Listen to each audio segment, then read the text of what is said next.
Hello and welcome to this UniTaster On Demand event today. My name is John Sheik. I'm the founder and director of UniTasterDays, and it's my job to introduce the event and introduce our speaker. This is one of our on-demand events, and with these events, we provide impartial guides to studying a range of different subjects, and we've got literally hundreds of these instructions available for you. We always cover four main areas, so why you might be interested in studying a particular course, what to expect on it if you did study it, a guide to applications, and a guide to careers after students have completed the course. And the subject we're going to be looking at today is cybersecurity. I am absolutely delighted to be joined by Dr. Ibrahim Ghafir, joining us from the University of Bradford. Ibrahim is an assistant professor and is going to provide a guide to studying cybersecurity at university. So with that, I'll pass things over to him. Hello, everyone. I'm Dr. Ibrahim Ghafir. I'm an assistant professor in computer science at Bradford University. I teach cybersecurity modules here at the department. And today I'll give you a general overview of why study cybersecurity. So at the beginning, I'll explain what is cybersecurity and why consider studying cybersecurity. Then I'll talk what we can expect, what to expect from a cybersecurity course, and what are the topics you are going to learn and study in such a course. Finally, I'll talk about the career prospects and job opportunity in cybersecurity. So, what is cybersecurity? Cybersecurity refers to the processes and measures taken in order to protect network, devices, programs, and data from cyber attacks, damage, or unauthorized access. So in simple words, in other words, we can say cybersecurity is protecting yourself and others from attacks that are mainly carried out with computers and mainly also over the internet. In the literature, sometimes you can see that information security is also used to refer to cybersecurity. So the question now, why study cybersecurity? Well, nowadays we live in a digital era. So if you are booking a flight or a train, if you are shopping online or checking your online banking, if you want to connect to your friends or colleagues, so you will be using the internet. And the main point here that you will be generating data.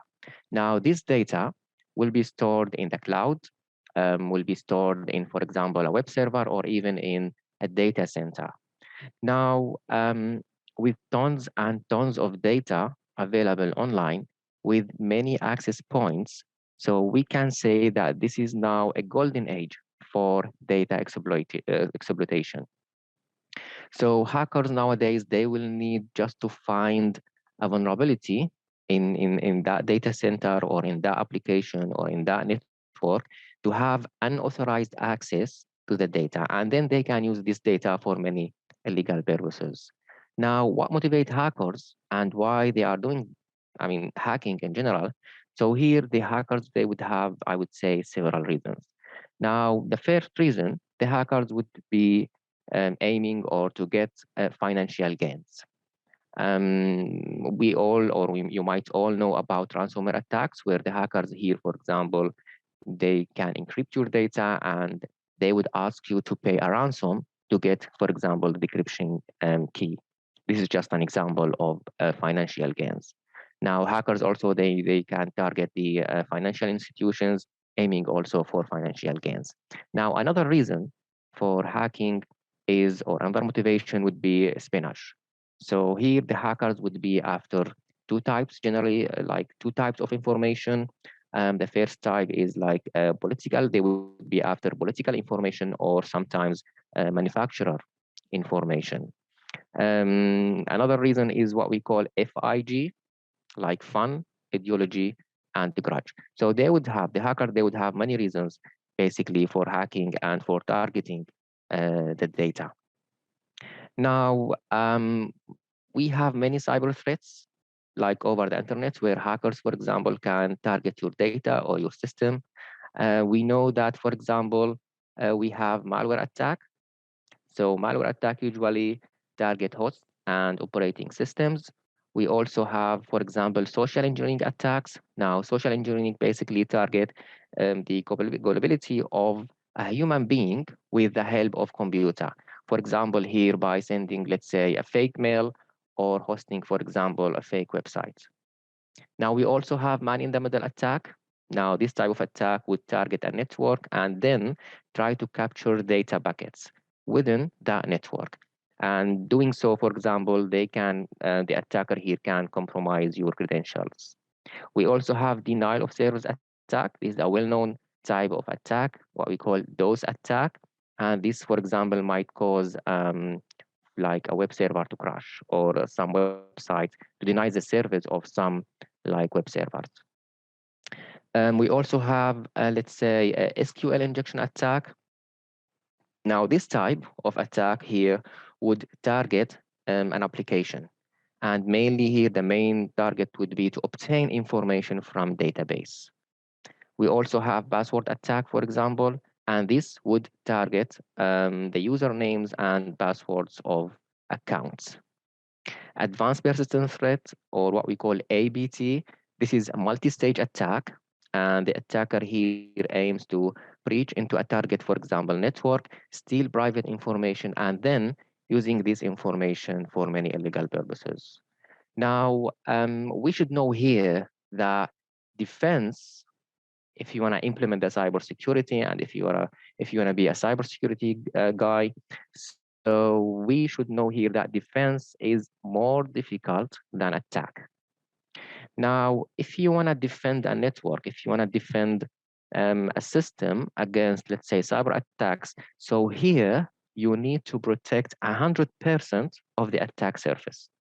While, for example, for attackers, if they want to hack or breach into a system, it would be enough for them to attack only 1% of that attack service. So the attackers here will need to find, let's say, only one vulnerability, okay, within your system, and then breach into the target network, for example. So we should know here that, let's say, your network, your system is as strong as its weakness point. So if you have only a small weakness, if you have a small like link which is weak in your, or a small vulnerability within your system, this would be enough for the attacker to have the point of entry into your network. Now, if you go, for example, to Information is a Beautiful website, and if you search for the world's biggest data breaches and hacks, so you can find here that big organizations like Twitter, like Facebook, for example, Amazon, British Airways, so on and so forth. You know, these big organizations, they all got their data breached and hacked at some point. And we know that these organizations basically, they apply a strong cybersecurity defense. They have a strong security measures, yet their data, for example, was hacked. So we know how serious is these cyber attacks. Now, if you want to study cybersecurity, what to expect? For example, what are the topics you would expect, for example, to study over a cybersecurity course? Now, I'll give an example about a computer science for cybersecurity course at Bradford University. This is just an example, and most of the cybersecurity courses at the universities here in the UK or even around the world, they would have similar topics to cover when it comes to cybersecurity. So, for example, usually the degree, the bachelor degree for cybersecurity could be for 3 years or 4 years. This depends if you want to go for the sandwich year or not. For example, here for this course, you have the full-time, this is full-time mode with sandwich year. So so this sandwich year basically would be a placement year, or for example, you can have it to study abroad, and it's an option. It's your option to select to go for this sandwich year or not. Now, if you go for this sandwich year, and I will give more detail about this in a minute.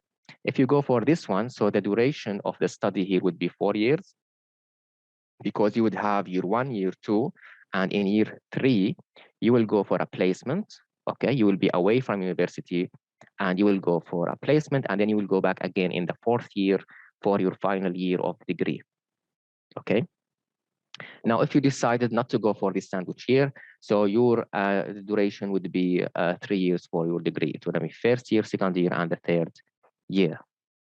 Now, for let's say for the computer science for cybersecurity course here at Bradford, you are going to study several modules related to cybersecurity and to computer science as well.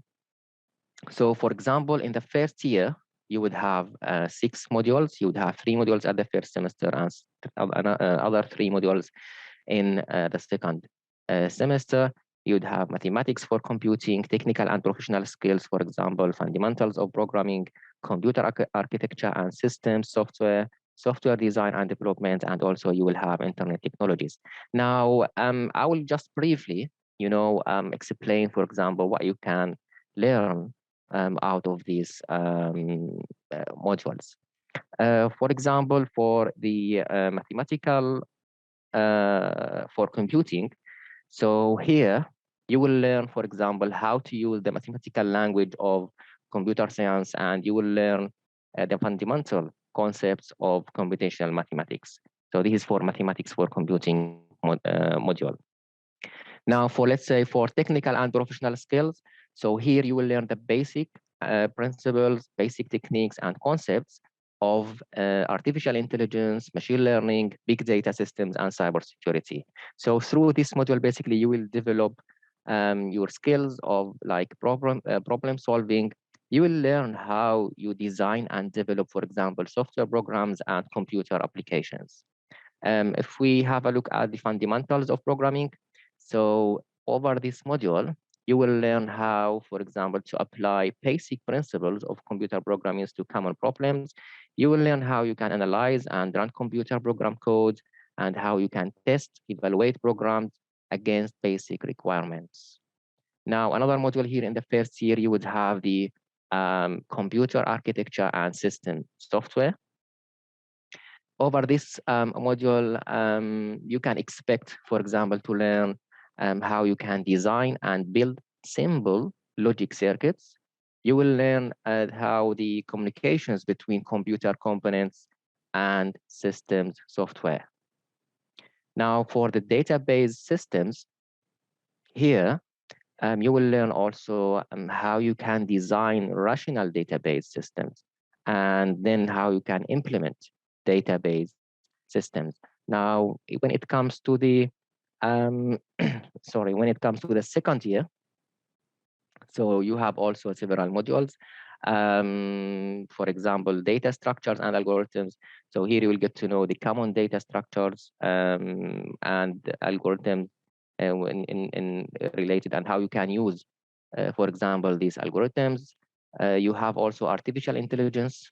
Now, artificial intelligence is a hot topic nowadays.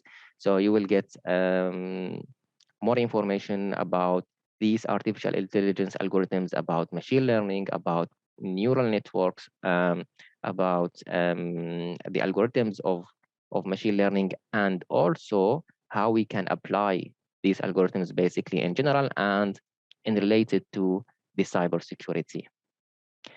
Now, you also in the second year, you have the Enterprise Pro. Now, Enterprise Pro here, over this module, you will learn and contribute. Now here, this looks like you will learn and contribute to the design and development of a good quality software application through a teamwork. Now, and another module we have in the second year is the computer communications and networks. Now, this here you will learn the basically typical computer network topologies and their components. Now, in the third year, if we go to the third year, so this here where you would have the placement, as you can see. So for the third year, here could be a placement in a workplace, or you can go and study abroad. Now, if we talk about the placement module, so over this placement here, you will have the opportunity to apply your knowledge, what you have learned over the previous 2 years, for example. You will have an opportunity to apply this knowledge to solving technological problems in a workplace environment, both autonomously and as a part of a team. So here, for example, it's like you will have a placement in a workplace. This could be a company in working, for example, in IT or in cybersecurity. And you would have, like, over this year, you would have 2 supervisors. You would have an academic supervisor from the university. So you will be away from university, but you will stay in contact with the university. So you would have an academic supervisor from the university who is going to be basically supervise your progress at when you are at your placement. And also you would have another supervisor, okay, from your company, who is going to be, for example, your line manager, or who is going to be supervise your work at the placement. So this would be for 1 year, and this is an option. Okay, this is not mandatory. Most of the universities, they make it available to the students, so if they would like to go for this placement. But the university usually and always encourage students to go for the 1 year placement.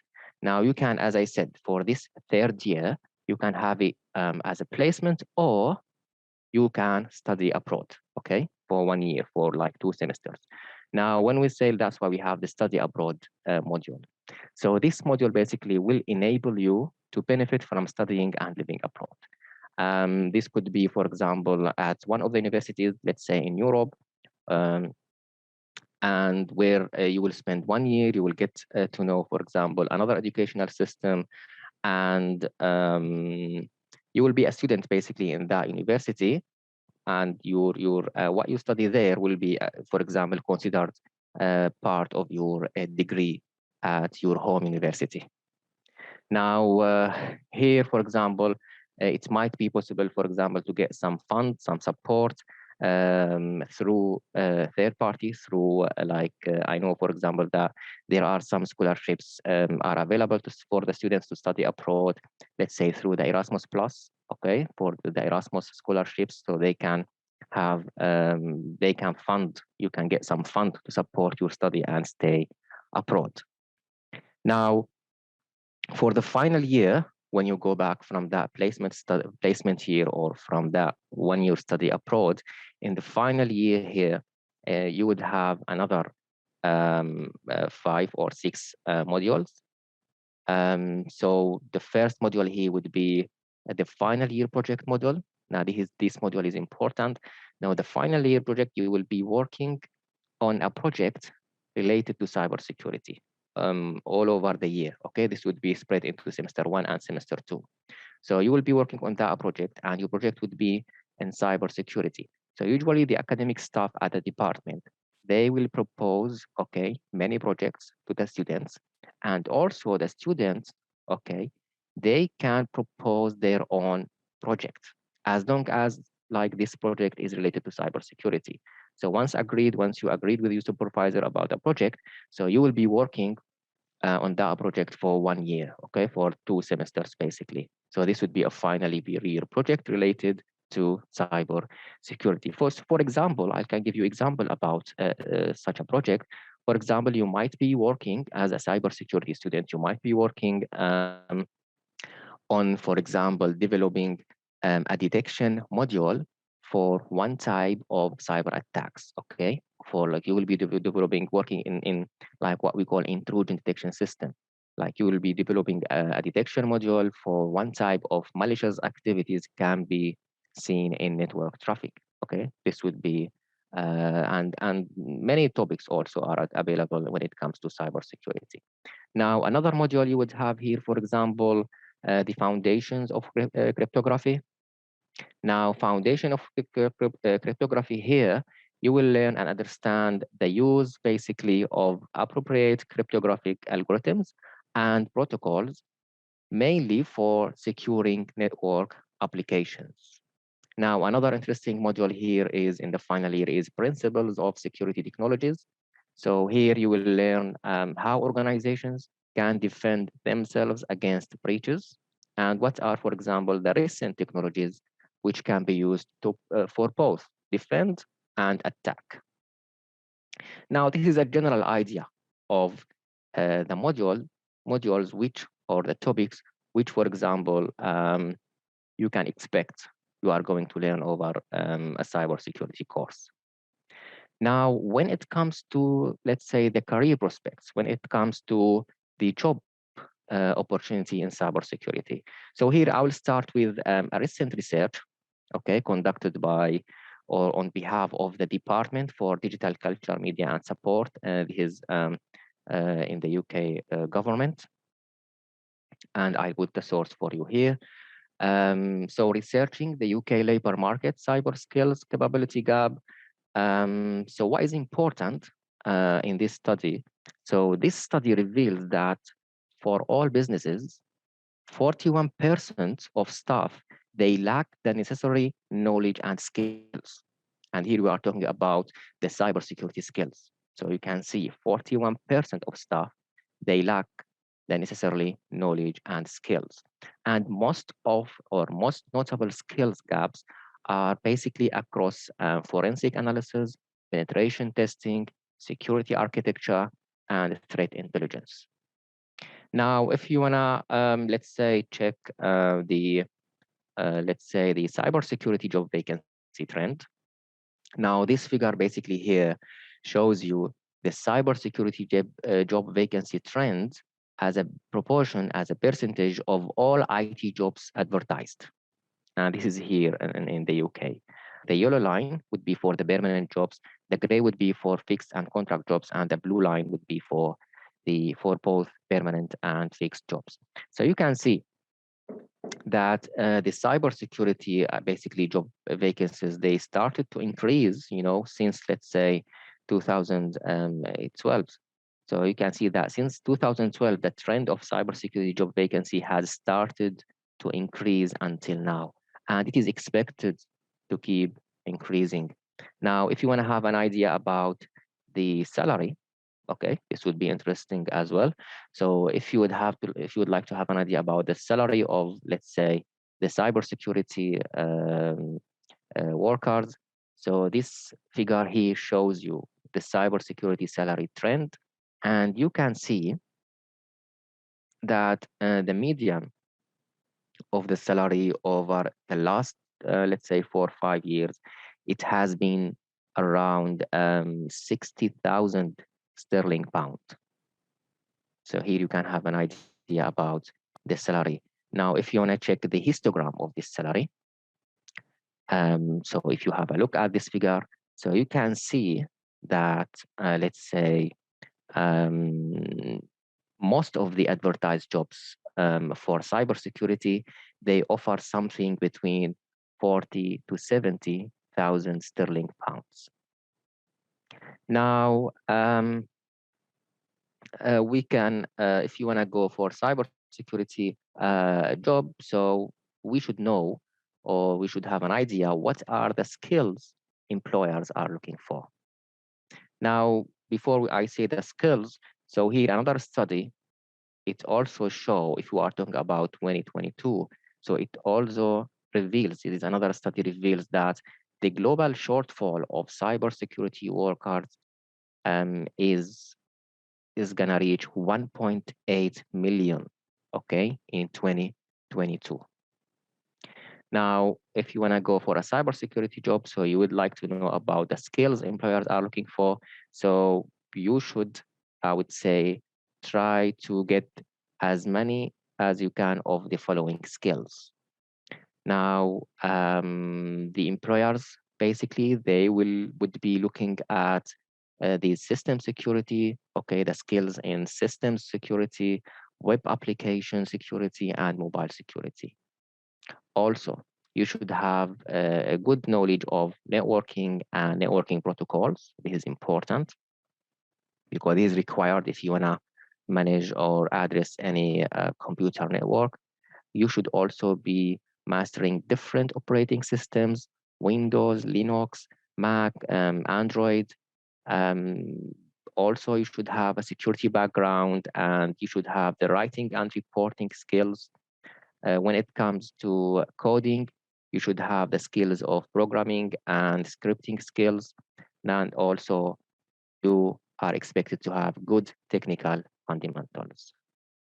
So that's what I have for you today, guys. Thank you very much for listening.